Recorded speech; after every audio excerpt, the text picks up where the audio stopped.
नमस्कार, जय शिवराय, जय महाराष्ट्र मित्रांनो.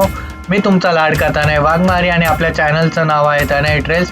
आजच्या नवीन व्लॉगमध्ये तुमचं सर्वांचं स्वागत आणि दिवाळीच्या सर्वांना हार्दिक शुभेच्छा. आणि आजचा आपला हा व्लॉग एक स्पेशल व्लॉग असणार आहे आणि हा सफर आपल्या महाराष्ट्राचा, सफर आपल्या मातीचा. आजची आपली भटकंती ही डोंबिवली वेस्टमध्ये एक नवापाकडून गाव आहे. आज आपण तिथे जाणार आहोत. तिथे युनेस्कोचे 12 ऐतिहासिक आपल्या महाराष्ट्राचे छत्रपती महाराजांचे जे किल्ले त्यांचा देखावा उभारण्यात आला आहे. हा जो देखावा आहे जाणता राजा युवा प्रतिष्ठान डोंबिवली ह्यांनी उभा केलेला आहे. दरवर्षी असे नवीन नवीन प्रयोग घेऊन आपल्या डोंबिवलीमध्ये येत असतात. मागच्या वेळेस पण ह्यांनी असे सुंदर किल्ले बनवले होते. यावर्षी तर ह्यांनी युनेस्कोची थीम ठेवली आहे. आपण जाऊया आणि बघूया कसं असतील आणि अनुभव घेऊया. चला आता आपण आज जाऊया. हे जो समोर माझ्या प्रवेशद्वार बघत आहात माझ्या मागे, सुंदर असा प्रवेशद्वार यांनी केला आहे. प्रवेशद्वाराच्या समोरच 2 मावळे आपलं स्वागत करायला आहे. जसं तुम्ही प्रवेशद्वारावरनं आज जातात आई जगदंबाचं दर्शन तुम्हाला समोर होतं. आता तुम्ही माझ्या मागे बघू शकतात आई जगदंबा मातेचं दर्शन होतंय. आई जगदंबा मातेचं दर्शन झाल्यावर तुम्हाला हे किल्ले बघायला भेटतील. हा माझ्यासमोर तुम्ही आता प्रतापगड बघत आहात. प्रतापगड सातारा जिल्ह्यामध्ये महाबळेश्वर इथे येतो. ह्याची उंची जमीन तळापासून 850 मीटर आहे, म्हणजेच 2790 फूटच्या आसपास आहे.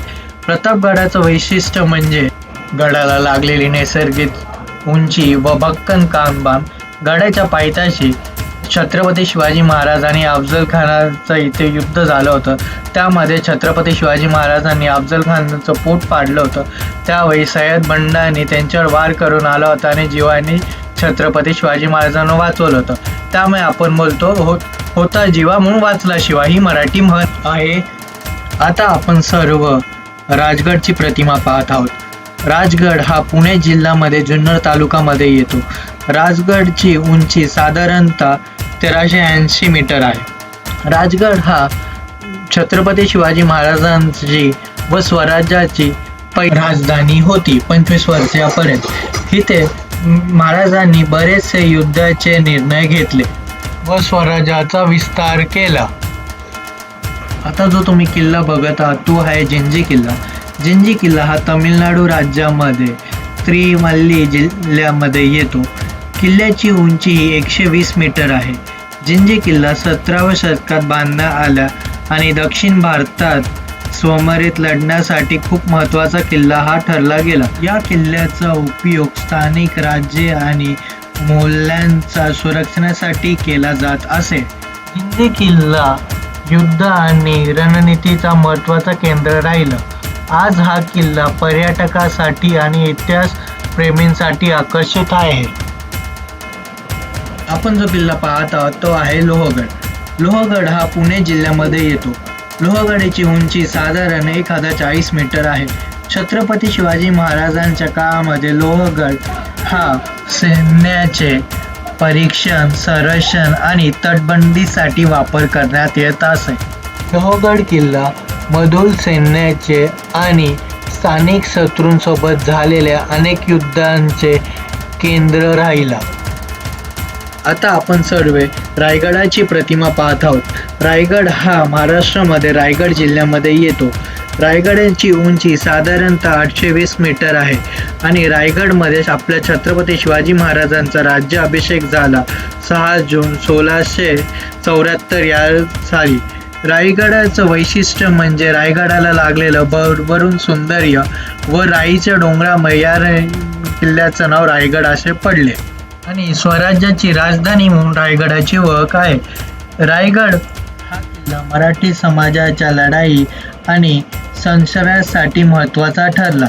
आजही रायगड मराठी संस्कृतीचा गौरव आणि स्वराज्याचा प्रतीक मानला जातो.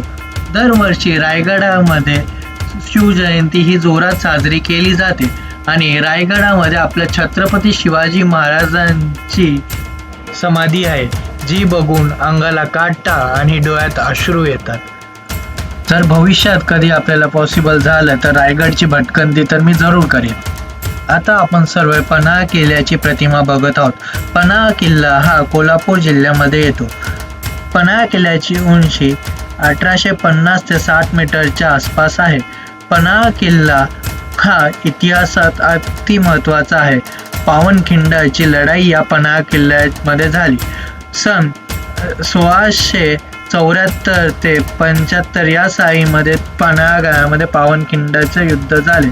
छत्रपती शिवाजी महाराज व सिद्धू मसूद जो विजापूरच्या सुलतानाकडून आपल्या मावळ्यांशी लढत होता. पावनखिंडचं युद्ध हे आपल्या 300 मराठा मावळ्यात व बाजी प्रभूंनी छत्रपती शिवाजी महाराजांना विशाळगडापर्यंत सुखरूप पोहोचण्यासाठी वापरलं व 300 मावळ्यांसोबत बाजीप्रभू देशपांडेंनी आपल्या छत्रपती शिवाजी महाराजांना पावनखिंडातनं आखडीचा मुजरा दिला. पावनखिंडाचं युद्ध हे अंगाला शहारा आणून. आता जो तुम्ही किल्ला पाहत आहात ही जी प्रतिमा आहे किल्ले सलारची आहे. किल्ले सलार हा नाशिक जिल्ह्यामध्ये येतो सह्याद्री पर्वतांमध्ये. किल्ले सलारची जी उंची आहे साधारणतः 1320 मीटरवर आहे. सलार किल्ल्याचं वैशिष्ट्य म्हणजे भक्कम कारभार, निसर्गिक उंची, घनदाट जंगल त्या असल्यामुळे मावळ्यांना इथे गोरिला टॅक्टिक्स यूज करता येत असत आणि जे शत्रू असेल त्यांना या किल्ल्यावर आक्रमण करण्यात बरेच अडचणी समोर जायला लागत असत. किल्ले सलार सह्याद्रीच्या उंच भागावर असल्यामुळे दुश्मनांना इथे आक्रमण करण्यासाठी काफी कठीण परिश्रम करावे लागत असत. दृष्टिकोनाने किल्ले सलार हा अतिशय सुरक्षित ठिकाण होते. आजही किल्ला सलार पर्यटकांसाठी आणि इतिहासकारांसाठी महत्त्वाचे ठिकाण. आपण जी आता प्रतिमा बघत आहोत ती शिवनेरी किल्ल्याची आहे. शिवनेरी किल्ला हा पुणे जिल्ह्यामध्ये जुन्नर तालुक्यामध्ये येतो सह्याद्री पर्वतांमध्ये. शिवनेरीची उंची ही साधारणतः 820 ते 30 मीटरच्या आसपास आहे. शिवनेरी किल्ल्याचं वैशिष्ट्य म्हणजे भक्कम दगडी कारभार, पर्वताला लागलेलं नैसर्गिक सौंदर्य व घनदाट जंगलामुळे आणि एक महत्त्वाची गोष्ट म्हणजे आपले छत्रपती शिवाजी महाराजांचा जन्म या शिवनेरी किल्ल्यावर झाला. 19 फेब्रुवारी 1630 रोजी आपल्या छत्रपती महाराजांचा जन्म या शिवनेरी किल्ल्यावर झाला.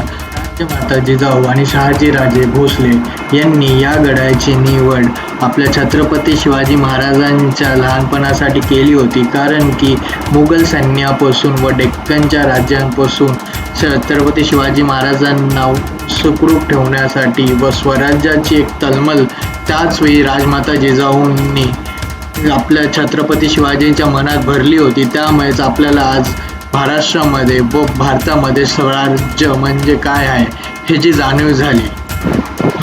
आपण जी प्रतिमा बघत आहोत ही प्रतिमा विजयदुर्ग किल्ल्याची आहे. विजयदुर्ग किल्ला हा महाराष्ट्र तटीय भाग कोकण जिल्ह्यामध्ये येतो. उतारगडाजवळ विजयदुर्ग गावाजवळ हा किल्ला येतो.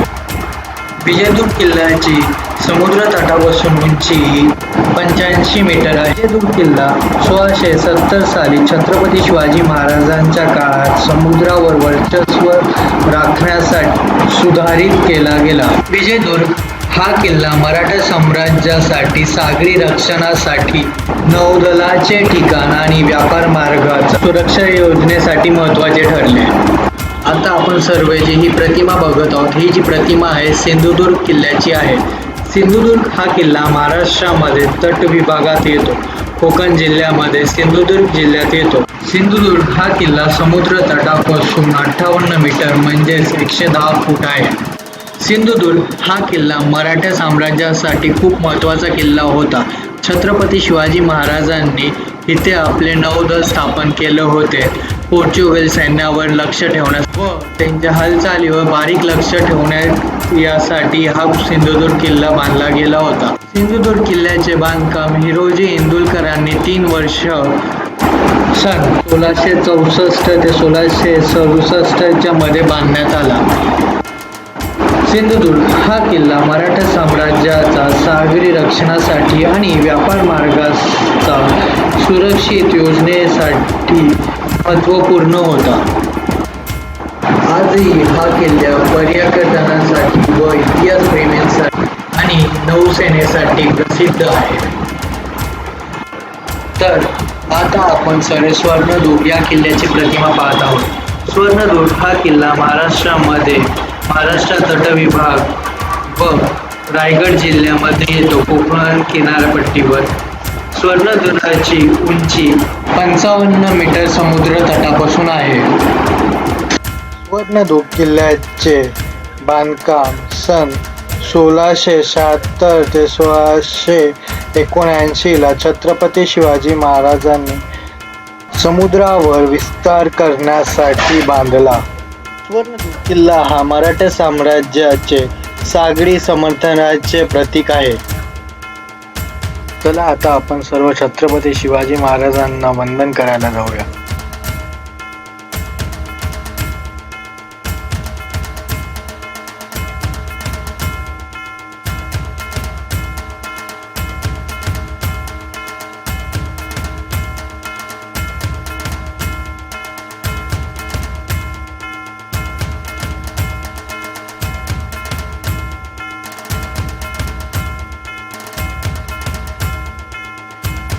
दरवर्षीप्रमाणे यावर्षी पण जाणता राजा युवा प्रतिष्ठान यांनी कुंडा किल्ल्यात मनाला भावुक करणारा असा देखावा ठेवण्यात आला आहे. जाणता राजा युवा प्रतिष्ठान दरवर्षी आपल्यासमोर एक नवीन परिक्रमा, नवीन विचार, नवीन उद्देश घेऊन एक सोशल मेसेज देण्याचा प्रयत्न करते. हा जो समोर तुम्ही किल्ला बघत आहात हा मंडळाच्या कार्यकर्त्यांनी स्वतः बनवला आहे. जाणता राजा युवा प्रतिष्ठान यांच्या कार्यकर्त्यांनी स्वतः किल्ला बनवला आहे. आय होप आजचा आपला हा ब्लॉग बघून सर्वांच्या लहानपणीच्या आठवणी ताजा झाल्या असतील. लहानपणी दिवाळी आली की आपण सर्व मिळून किल्ले बनवायचो. आजचा हा ब्लॉग तुम्हाला कसा वाटला हे नक्की सांगा. चलो बाय, भेटूया पुढच्या व्लॉगमध्ये. जर का तुम्हाला आपला व्हिडिओ आवडला असेल तर लाईक, शेअर अँड सबस्क्राईब करायला विसरू नका आपल्या चॅनलला.